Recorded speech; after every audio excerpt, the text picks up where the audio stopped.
As you can see, I am in a new location today, and that is because I am finally going to give you guys a tour of my bookshelves.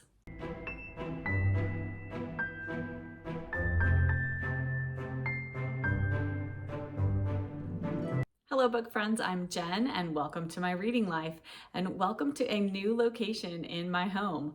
We are going to go on a little tour of all the bookshelves in my house today, and I have really 3 different locations that we are going to tour.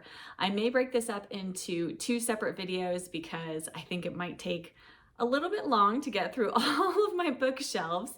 Today we are going to be downstairs. This is the downstairs of my home. This is my living room bookshelf, and then I have another small bookshelf in the family room I'm going to show you.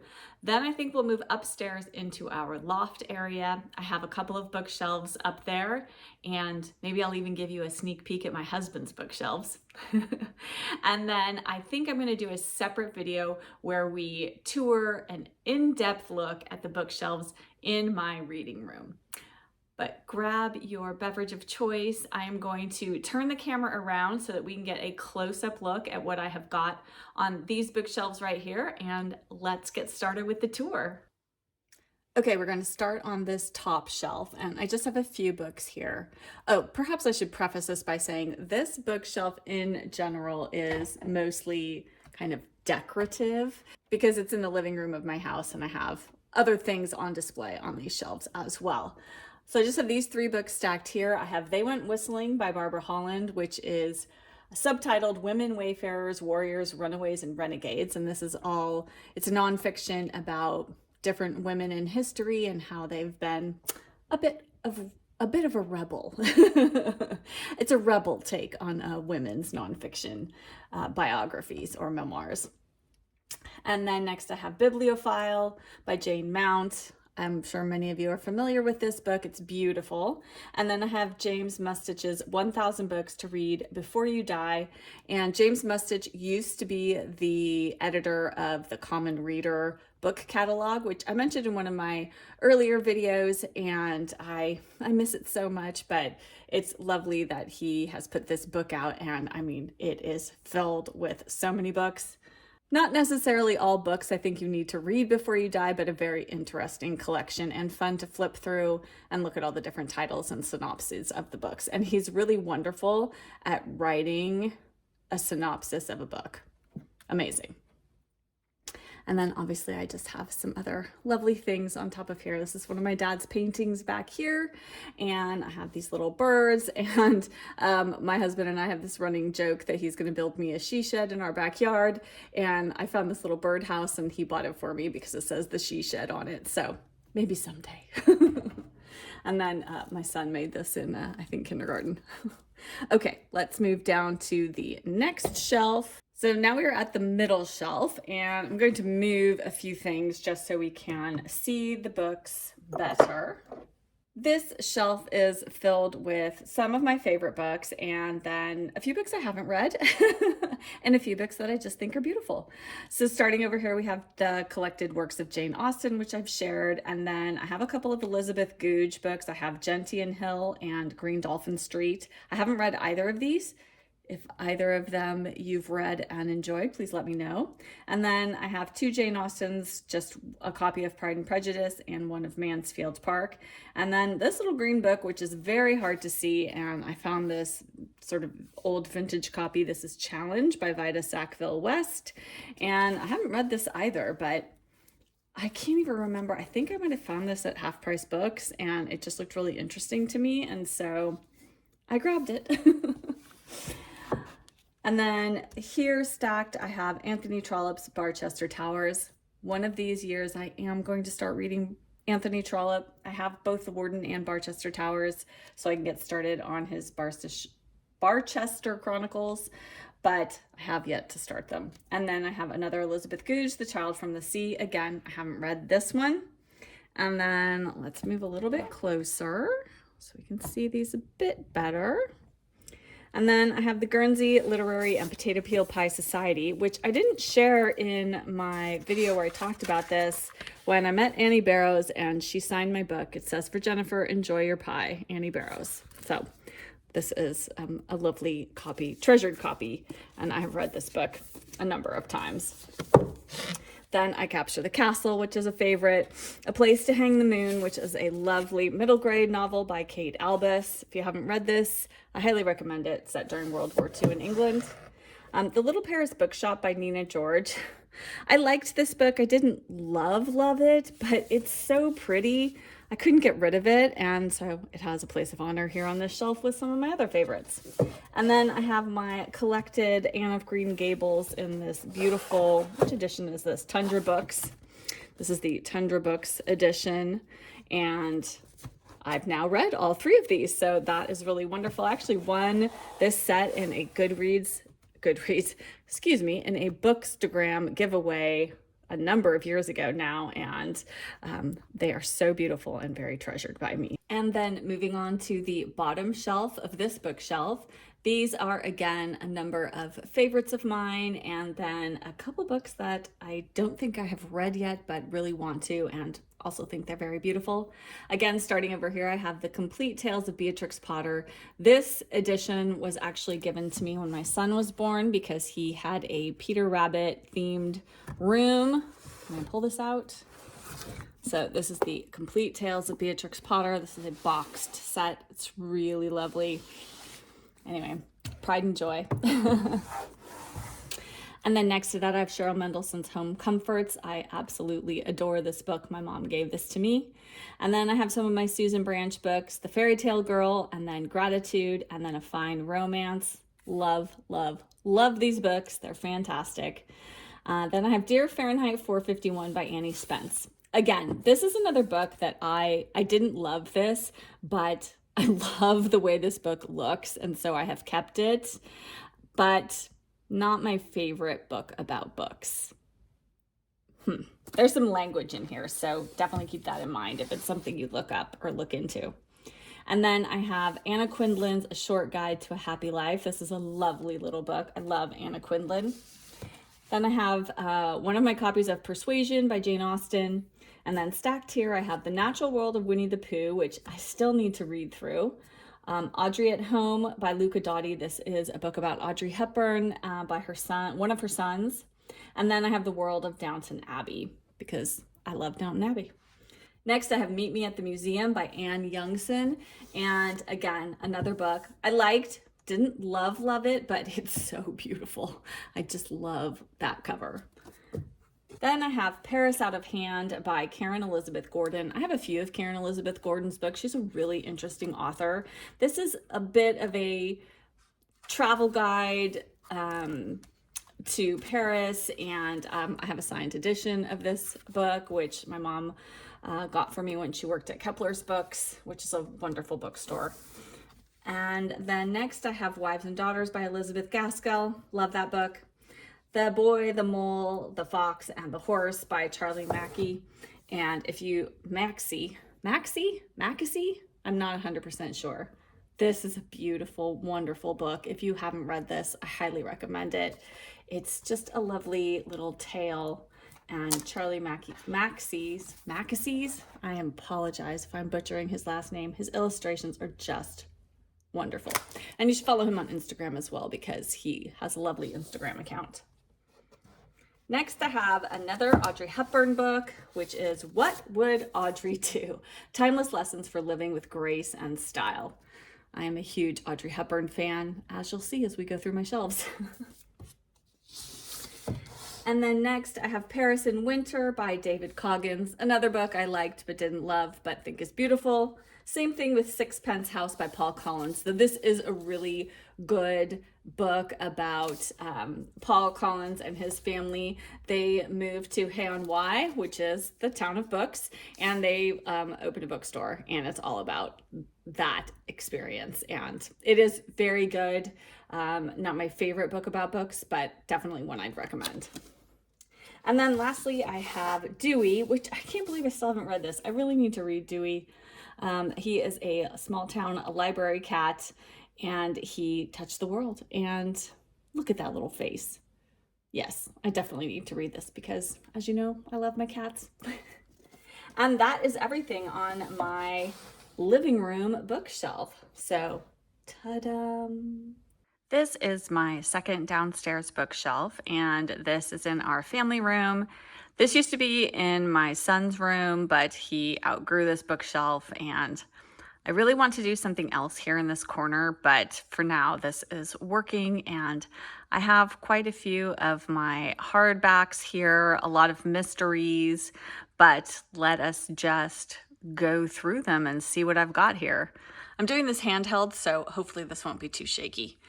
Over here I have two of Alka Joshi's books. She is an Indian writer, and I really love the henna artist. I didn't love The Secret Keeper of Jaipur quite as much, and I believe there might be a third, maybe even a fourth book in this series, but I haven't really been inclined to pick them up, though maybe I'll check them out from the library sometime. And then I have Flynn Barry's Northern Spy, really a well-written thriller set in Ireland, and The Mystery of Mrs. Christie by Marie Benedict. This is all about the month or so that Agatha Christie went missing early in her career, and it's just Marie Benedict's take on what she thinks might have happened to her, and it was okay. It wasn't great, but I love Agatha Christie, so I have kept the book. And then I have the three books in Anne Cleeves's Matthew Venn mystery series, The Long Call, The Heron's Cry, The Raging Storm. Next, I have three of Deborah Crombie's more recent entries in the Duncan and Gemma mystery series, Garden of Lamentations, A Bitter Feast, and A Killing of Innocence. Then I have all of Tana French's books except for In the Woods, which is the first one. That's the only one I don't have, and I have her newest one, but it is upstairs on my TBR shelf. And then I have some of Jane Harper's books. I have The Dry, The Survivors, and Exiles. Exiles, I received an advanced reader copy of this, and then finally just read it this year. Really, really enjoyed that one. Then Pachinko, which is fantastic. I got this back when I was a member of Book of the Month Club, but I have not been a member for quite some time. And this is one of the few books that I've kept of my Book of the Month subscriptions. Then I have Emma by Alexander McCall Smith. And this is a signed first edition. Alexander McCall Smith's signature. I really enjoyed this one. This is part of a series of modern authors were asked to do retellings of Jane Austen's books, and this is probably one of my favorite in that series. I haven't read them all, but I've read a number of them, and I did like the Emma. And then I have Paula McLean, When the Stars Go Dark, and I have kept this book. I do enjoy Paula McLean. I think she's a really good historical fiction author, and this one in particular takes place here near where I live. I think it's fun to read books set where you live, and this one does talk about the Polly Klaas kidnapping story, which was huge news when I was growing up, so this was a really interesting read for me. And then I have The Murder Rule by Dervla McTiernan. Not my favorite by her. This is a standalone set in the United States, and most of her books, which I have down here, these are the three books in the Cormac Riley mystery series set in Ireland. This is The Ruin, The Scholar, and The Good Turn. Love this series. Then I have one of my copies of Gone with the Wind. I have The Thursday Murder Club, Commonwealth by Anne Patchett, which I really enjoyed. It's one of my favorite books by her. And then I have 6 of the more recent Three Pines mysteries by Louise Penny. I don't have many of the earlier books in the series because I checked a lot of them out from the library. Maybe someday I will collect them all, but for now I've just been, since I started purchasing the hardbacks, I have been collecting the ones later in the series. Then next I have, another Book of the Month Club book, Missing Presumed by Susie Steiner. This is a mystery. I believe this is set in England. Yeah, she's part of the Cambridgeshire Police, the main detective in this book, and I really, really enjoyed this. It's a bit of a mystery thriller, a little bit on the dark side, but really well written, and I would like to read more by Susie Steiner. Then I have The Lincoln Highway, which I've talked about, I read this summer. And then The Covenant of Water by Abraham Verghese. He wrote Cutting for Stone, which is another excellent book. And actually, I had a bit of a mishap with this book. I damaged it when I was trying to take a picture of it for Bookstagram. So that That was kind of a bummer, but I really love this book. It was fantastic. Definitely an epic read. If you need something for Big Book Summer next year, Covenant of Water would be an excellent pick. And then finally, we have one of my favorite mystery series right now, which is the Maggie Darcy mystery series by Sarah Stewart Taylor. We have The Mountains Wild, A Distant Grave, The Drowning Sea, and A Stolen Child. I have loved this series. It takes place both in New Jersey and in Ireland and goes back and forth, and it is really fantastic. It's not cozy. It's not super, super dark, but there are some darker elements to these stories. But she's a wonderful writer. And actually, I think she has a new book out right now, which is not part of this series. And I'm very curious to check that one out too. So that is it for this downstairs final bookshelf. Now let's move on up. Next up are the bookshelves that are in the loft area we have upstairs in our home. And I have two sets of matching bookshelves. This is the first one, and the top three shelves on here have all of my middle grade books on them. We won't pay attention to the bottom. That's some of my son's books, some Legos, and photo albums down there at the bottom. But we will just go through the books that are on here, starting with the top shelf, which has books that I have read and loved. And I don't know that I'll go through all of these. There are quite a few books here, but as you can see, many of these I read as an adult, some of them as a child, like the Beverly Cleary books. And these are not my original copies. I have purchased those more recently. And then I have some Nancy Drew books. Again, I've been collecting these recently, although actually this poor little book, one of my favorite books that I read when I was growing up, which is Up a Road Slowly by Irene Hunt. And this is actually my mom's copy of this book. This poor book doesn't have the back cover anymore. And I have taped the spine together and it's really falling apart. But I've since purchased another copy that I'm hoping to reread. I'll have to delicately put that back in there. And then moving down to the next shelf, I have actually, these are some of my childhood books. This is my childhood copy from the Mixed Up Files of Mrs. Basil Frankweiler. I also have both my copies of Pippi Longstocking, both Pippi in the South Seas and the original Pippi Longstocking that I read as a child. So those are really special to me. And then I have some other favorite books of mine. Short, where is it? Short is a particular favorite, as is Black Beauty. Here is my copy of Heidi, which I absolutely loved. As you know, I've raved about it so much this year and can't wait to reread it next year. Oh, I'm never going to get these back in here. Then I have Ballet Shoes and Dancing Shoes by Noel Streatfeild. Again, not my original childhood copies, but copies I've collected since I have grown. And here are my Little House books that I've read so far. Charlotte's Web. Yes, quite a few. And then moving down to the next shelf is full of middle grade books that I have not read yet. So this is a bit of a mess because I am, as you can see, running out of space. So let's go through this stack here. I have Swallows and Amazons, which I didn't get to this summer, but hopefully next summer. I just got this copy of Satin Slippers to Be a Dancer. This was a really favorite series of mine when I was growing up, all about dancers, and I just kind of rediscovered it and found this copy on Thrift Books, and I'm so excited to reread this. I think they're going to be maybe a little bit cheesy, but I'm still excited to give it a try again and see what I think.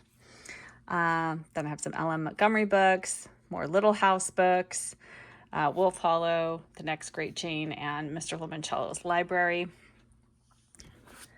And then, let me move this over. I have a number of books here. Actually, I won this book from my local library, and it is signed by Catherine Applegate and Jennifer, is it Choldenko? Jennifer Choldenko. So I really need to get to that and read it because I did win that, which was really fun. I totally had forgotten I even entered my name in the drawing to win. So that was exciting. And let's see, I have a couple stacked up here. I have Understood Betsy, which came in the Small Home Comforts summer box. I still need to read this. I haven't gotten to it yet, but I may set that aside to read this month, actually. And then I have A String in the Heart by Nancy Bond, and quite a few books that I really want to get to. And of course, there is just not enough time. What have I got tucked in here? Oh my goodness. Oh, I have that A Single Shard. I just got that recently. Cartwheeling in Thunderstorms. This is a book. Catherine Rundell is an author I've been wanting to read for so long, and I never have. Really need to get to that soon. Hoping to read Miracles on Maple Hill this winter. And yes, Rebecca of Sunnybrook Farm. I never read that as a child. Has anyone read Rebecca of Sunnybrook Farm? Did you enjoy it? Let me know. And those are all of my middle grade books. Well, most of them anyway. And then the second bookshelf that I have in this area is some reference books and then all of my nonfiction books. Ignore the messiness of my son's desk, which is right next to this. But let us go in for a closer look. Oh, actually up above, I should show you, I do have the collection of Harry Potter books up there and my son's pig that he made at school. This top shelf is full of reference books and then some of my college textbooks. And so I have a dictionary, a couple of dictionaries, an adult dictionary and children's dictionary. I have the Deluxe Transitive Vampire, which is a grammar book, again, written by Karen Elizabeth Gordon. I mentioned her earlier when we were downstairs. I have that Paris Out of Hand book by her as well. She's really an interesting writer. And I have a thesaurus, I have my Riverside Shakespeare and my Riverside Chaucer, and then I have an Oxford Illustrated History of Britain, which my mom bought for me because when I first started my English major, I was really struggling with British history and remembering like when things happened and what was relevant to some of the things I was reading. So she bought this for me as a reference book and I have kept it. And I have all the Norton anthologies. Actually, this one is my husband's, the world masterpieces, but the American literature and the 2 English literature volumes, those were mine from my English major studies. Then I have my Bible. And then moving down to the next shelf, this is all unread nonfiction. So I have just put everything in alphabetical order by author.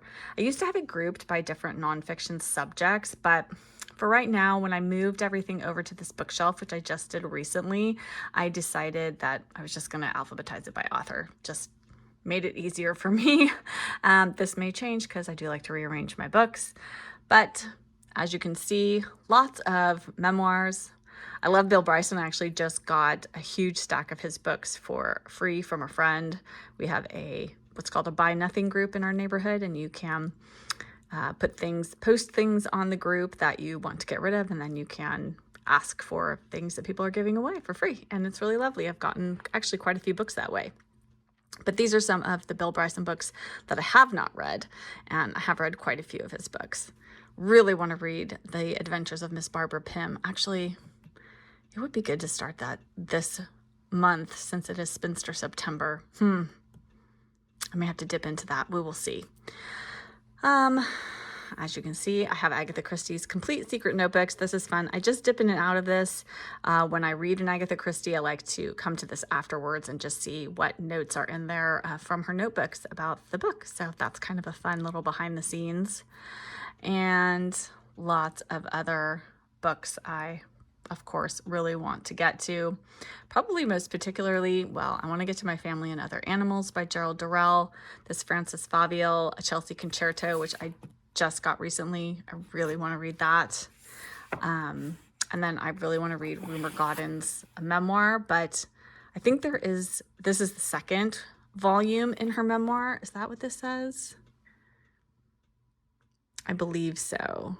And I think A Time to Dance, No Time to Weep might be the first volume of her memoir. So I may have to try to track that one down first.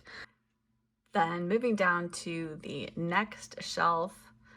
Oh gosh, so many here that I want to read. Though, you know what? I tried to listen to the audiobook of Out of the Corner by Jennifer Gray, and I'm not sure about that one. Has anyone read this memoir by her? I don't know. I love her, I really do, but I was struggling with it a little bit. I don't know, I didn't really like the tone of it necessarily, so I'm unsure about that one. But Letter from New York by Helene Hanff. I love this Manderley Press edition, and I really want to read this. This might be a good book to read this fall. Might read that in October for my birthday month. Yes. I wish I didn't need this book, but I do. Another Barbara Penn biography, which I need to get to. Oh, The Letters of Shirley Jackson. I really want to read that as well. MMK's memoir, the first volume of her memoir. I really love her books. Oh my goodness, so many things I want to read here. Oh, The Beatrix Potter, A Life in Nature by Linda Lear. That's another one I really want to get to. So many things. And then moving on down to the next shelf, I have my Beverly Nichols books, which I really need to read. This Mary Oliver I'm going to start as soon as I finish the poetry collection I'm reading. These Precious Days by Anne Patchett. I actually have read a few of the essays in here. I just need to go back and finish them. I was just kind of dipping in and out of it, but then I think it just got reshelved and I need to finish that one. You know what I just realized? I have shelved some things on here that I've actually read already. I've read this When You Eat at the Refrigerator, Pull Up a Chair. I've read Enchantment. I've read Wild. I wasn't really paying close attention when I shelved these, was I? I'm going to have to fix that. So the books here are the remainders of the nonfiction that I have not read yet. Oh, so many of these I want to read. A Motor Flight Through France by Edith Wharton. The Second Tree from the Corner by E.B. White. West from Home by Laura Ingalls Wilder. I'm going to read this when I finish reading the Little House books. A Room of One's Own by Virginia Woolf, which I keep talking about. Jane Austen at Home. This might be a consideration to read during Jane Austen January, which I think we are going to dub January. Might have to keep that for then. I have a few travel books from different trips that we have taken. So the remainder of the books on this bookshelf are all books that I have actually read. A few that I have really enjoyed. I loved Spam Tomorrow by Vera Lee Anderson. That was fantastic. Jane Austen's The History of England is really lovely. This is one of her juvenilia books. A Walk in the Woods by Bill Bryson. Also Notes from a Small Island by him. And In a Sunburned Country, all excellent. The Piano Shop on the Left Bank, I really enjoyed that. Of course, my Laurie Colwin Home Cooking and More Home Cooking books. Absolutely adore these. Hooked by Sutton Foster is going to be a favorite of the year. I just listened to the audiobook, and if you saw my August wrap-up, you heard me gushing all about this book, but just loved it. And then if you're interested in writing, I really like these Natalie Goldberg books, Writing Down the Bones and Wild Mind. Really interesting books about how to write, even if you don't want to write professionally, just kind of keeping a journal or writing for yourself. These are really excellent. And then this little book, this was my mom's paperback, but I used it for a mythology class that I took in college. And as you can see, we got to use it for our tests. And so all my notes and things, everything that we could use for the test had to fit inside of our book. And yes, so I absolutely adored this class. It was one of my favorite college courses that I took. And then I have my Helene Hanff books. I have 2 copies of 84 Charing Cross Road and The Duchess of Bloomsbury Street. And then there's a couple more of her books on the next shelf. So let's move on to that. This is the final shelf of nonfiction books that I have and that I have read. And I have 2 more Helene Hanff books, Q's Legacy and Apple of My Eye. Summer at Tiffany, a really fun memoir. James Herriot's books, of course, absolutely love all of these and recommend them all. Howard's End is on the Landing by Susan Hill, really love that. Endangered Pleasures, love that. Shirley Jackson, Life Among the Savages, again, loved it. 14,000 Things to Be Happy About, love that. I love these Anne Lamott books. I think she talks in really interesting ways about religion, spirituality, faith, and those have been really helpful to me. Bird by Bird, another book about writing. Operating Instructions. This book saved me as a new mom. I just loved it. Laugh out loud funny. Lori Lee's Village Christmas. This was a lovely book. Wintering by Catherine May, another good one. Book Lust. I love Anna Quinlan's How Reading Changed My Life. This is a short little book. Highly recommend it. Books about books. Same thing with Dear Reader by Kathy Rensenbrink. Oh my gosh, all of these. I don't think there's a single book here that I didn't love. Love, love, love, love, love, love, love. Oh, this is a good little memoir. Dinner with Edward, a story of an unexpected friendship. This is about Isabel Vincent, and she becomes friends with this older man, Edward. He's the father of a friend of hers, and it's just all about how they get together and have dinner, and he likes to cook, and oh, it's really lovely, and you should read this for nothing else if to learn how to make scrambled eggs a la Edward, because they are delicious. And then I have these little crafting books by Mary Engelbright. There's one for every season, and they have different little crafts, recipes, little things like that. They're fun little books, and I love Mary Engelbright. And that is it for my nonfiction shelves.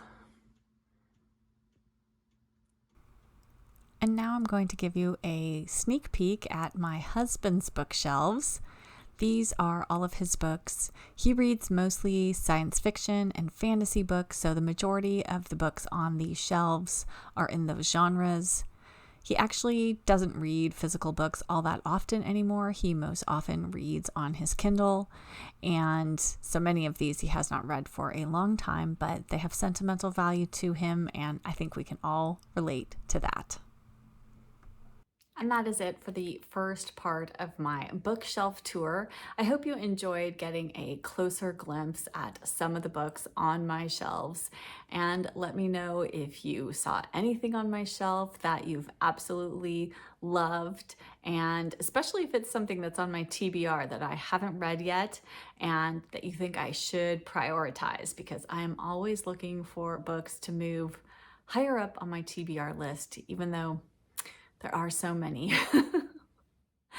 Thank you for coming along with me on this bookshelf tour. I hope you enjoyed getting a closer look at some of my books, and I'll be back again with part 2 very soon. But thanks so much for watching this video and all my videos actually, and for liking them, for subscribing to my channel, and for leaving such lovely comments on all of my videos. I really do love chatting about all the bookish things with all of you. This is such a lovely community here on BookTube. So thank you again, and I'll be back with another video very soon. Bye.